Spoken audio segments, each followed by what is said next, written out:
follow a recipe that's on the website. It's for medium consistency, but it'll give you instructions for thinning. And you can thin with water, milk, or corn syrup. And what you really want is elasticity so that you're not picking up any crumbs in your cake. You don't want it to pull your cake. And then also you want to put enough icing on top when you initially start so that your cake doesn't pull and get your crumbs in your cake. Now the other thing is we've got a nicely iced cake here. How do you get it that smooth? There's a couple ways that you can make your cake really smooth with icing. There are, like these icing smoothers that you can use. This is actually nice to ice with. You can use like the large tip 789 to put it on. You can use a spatula, an angled spatula. And when I was back in the day and I worked at a bakery, we actually dipped that in hot water. Yes, you dip it in hot water, but you wipe it off so that the spatula is hot, but you're not adding a whole lot of extra water. If you have the paper towels that don't have a lot of texture to them, like this one has too much. That one has way too much texture. You can put that down and kind of go around with your hand. You can also use parchment paper if you have that. This just happens to be a parchment bag, but if you have the regular parchment paper, you could use that. And then one other thing that you can do if you have, if you have some little areas like this, this is cornstarch. I've just dipped my finger in cornstarch and I've patted it down like that. And I'm using cornstarch, and you might go, is that gonna, what's that gonna do to the flavor? It really doesn't do anything to the flavor because you've got enough sugar in your icing, and that's gonna absorb. You won't even see it. But that way it actually doesn't stick, because if you use confectioner sugar, it's kind of sweet on sweet, so you get a little bit sticky. So those are just kind of some techniques that we haven't really talked about, and some tips that are going to help you with your icing. Now, what I'm going to do is I'm going to make the mum, and I have a flour nail. You don't really have to use a flour nail if you don't want to. Put a little icing down there to make it stick to it, and then I'll pull it off with scissors. Then the other thing I'm going to do is I'm going to ice. You added that vanilla wafer. Yes. And this is just a base for the mum, so it makes it a little bit easier to do. And you don't have to be real, careful with icing. Oh, let me get my parchment bag out. Because we're going to cover it up. It's going to be totally covered. Could you have done it with just icing, or do you think you need that good sturdy base of a cookie? If you're going to use royal icing, you probably could, but it's going to be a little bit more difficult to transfer. Okay. And is this a buttercream?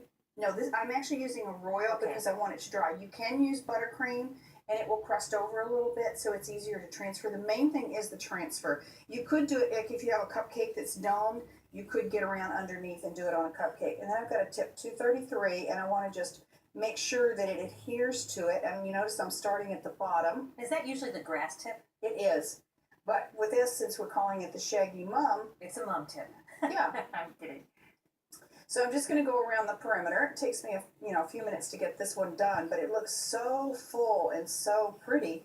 Then I'm going to come up the next row and angle up just a little bit. And you don't have to worry if you have long and short, because it will work, because people aren't going to come in and look and see if they're exactly the same level. And they're also kind of folding out over each other, so you don't really see any major holes. I would say that the nail head is probably the workhorse of a cake decorator supply closet. You know what I mean? You need it. It depends on the type of things that you're doing. Now, with this, I have these little scissors. You could use your kitchen shears. I'm going to come back underneath here. Better you than me. And pick it up and just put it down there. So you see that it works out quite well. That's very nice. So then next, let's talk about doing... go ahead and doing the bottom border. In fact, we begin with Yellow Mums on a positively spring-like cake. It's bright and sunny. Bit shaggy about it, Nothing, no, and the color combinations, and you just need to remember that you can really use a lot of different color combinations to change yellow and green. Right. So to get started, I think we should talk about tinting icing for your cake. Okay. And I have some white icing right here. But I just like yellow and green. Right. So to get started, I want to show you a variety of ways that you can use the tip 4B. Now what 4B is a large star. It has 14 points to it, and it is a larger tip or a wider end, but it really is quite nice and makes beautiful decorations. People like to use this tip. It has less points, and it doesn't have as much definition as what the 4B has. So first I'm going to show you how you just make a basic star. So you're going to have it about 1/4 of an inch off the surface, and you're going to just squeeze, stop squeezing, and lift. And you can see how pretty that looks because you've got the different points, so it gives the definition a little bit more. Now let's say you wanted to add some pizzazz to it. You could also add, some pearls. You could add your confetti sprinkles to the center of it, tuck a little leaf in there, and it looks like a flower. So, I just think this is so nice. Now, you can do this on brownies, you can do it cupcakes, petit fours, cookies. I want to show you a rosette. So with a rosette, you're going to make your same basic rosette that you would if you were using your smaller star tip. So you're going to start like at 9 o'clock in bag position. Your bag is perpendicular, about 1/8 of an inch off the surface, and you're just going to squeeze, and you're going to walk it around, and then stop squeezing around 6 o'clock and just tuck it in. Now, with this one, you can also shell, and pretty much what a shell border looks like because you've seen it before. I want to make sure my tip is nice and clean so I get a good start to it. Always have clean tips. So what you're doing with your shell, you're at your 45-degree angle, your medium consistency icing, you have it slightly off the top of the surface. You squeeze, stop squeezing, and pull it towards you. And you can see what a beautiful shell that makes.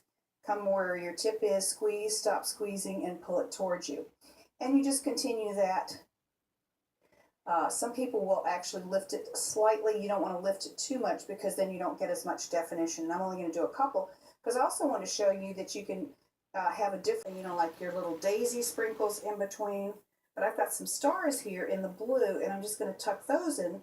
So you could use that as a plain border, or you can add the stars in between. You could also take your petal tip, put that in between.